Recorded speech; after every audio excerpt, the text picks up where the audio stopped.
নমস্কাৰ আজি মই তোমালোকক গৰিষ্ঠ সাধাৰণ উৎপাদকৰ ধাৰণা বুজাই দিম। চোৱা গৰিষ্ঠ সাধাৰণ উৎপাদক হাইয়েষ্ট কমন ফেক্টৰ চমুকৈ আমি গ সা উ আৰু ইংৰাজীত HCF। এতিয়া চাবা সংজ্ঞাটো চোৱা প্ৰথম যে গৰিষ্ঠ সাধাৰণ উৎপাদক বুলিলে আমি কি বুজিম। চোৱা দুটা বা ততোধিক সংখ্যাৰ আটাইতকৈ ডাঙৰ সাধাৰণ উৎপাদকটোক গৰিষ্ঠ সাধাৰণ উৎপাদক চমুকৈ গ সা উ আৰু ইংৰাজীত HCF বোলে। চাবা মই তোমালোকক এটা উদাহৰণেৰে বুজাই দিম। যেনে চোৱা 24 আৰু 32 গৰিষ্ঠ সাধাৰণ উৎপাদক নিৰ্ণয় কৰিব লাগে। অৰ্থাৎ গ সা উ নিৰ্ণয় কৰিব লাগে 24 আৰু 32। চাবা 24 সমান আমি এনেকৈ লিখিব পাৰিম 1 পূৰণ 24, 2 পূৰণ 12, 3 পূৰণ 8, 4 পূৰণ 6।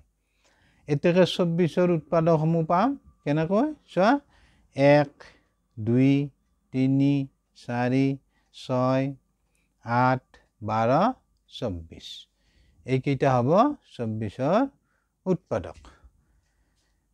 চোৱা 24ৰ উৎপাদকবোৰ হ'ল এইকেইটা পাম আমি।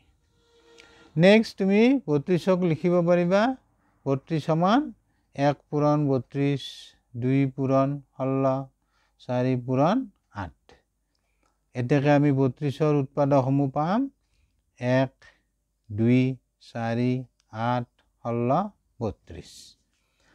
চোৱা ইয়াতে মই লিখি তোমালোকক দেখুৱাই দিছোঁ 24ৰ উৎপাদকবোৰ হ'ল এইকেইটা পাম আমি 1, 2, 3, 4, 6, 8, 12, 24। তেনেকৈ 32ৰ উৎপাদকবোৰ হ'ল চাবা 1, 2, 4, 8, 16, 32।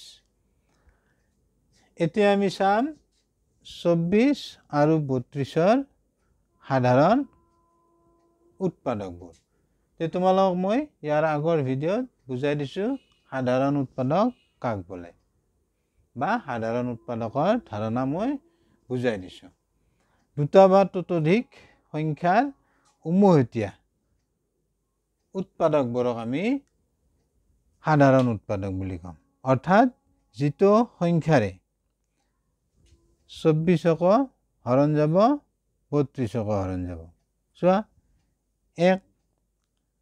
1 তোমাৰ 24ৰ উৎপাদক 32ৰ উৎপাদক গতিকে 1টো হ'ব সাধাৰণ উৎপাদক।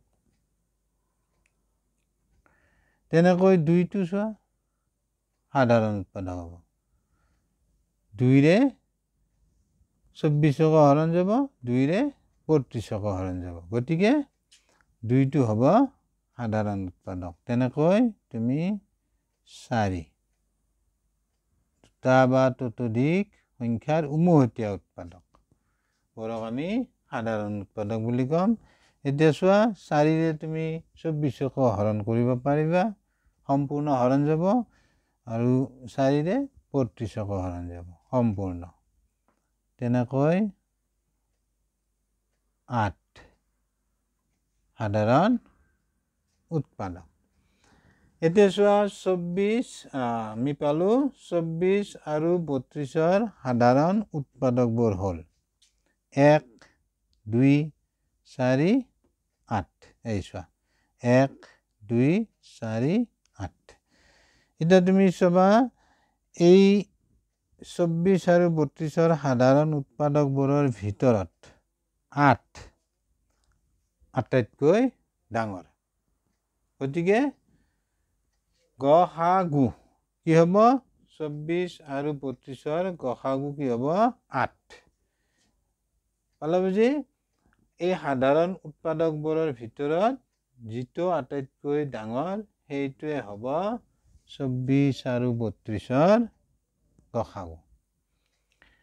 গতিকে তোমালোকে ভিডিঅ'টো কেনে পালা কমেণ্টত জনাবা আৰু বুজি পালানে নাই মোক জনাবা লগতে ভিডিঅ'টো লাইক শ্বেয়াৰ সাবস্ক্ৰাইব কৰিবা থ্যাংক ইউ বাই বাই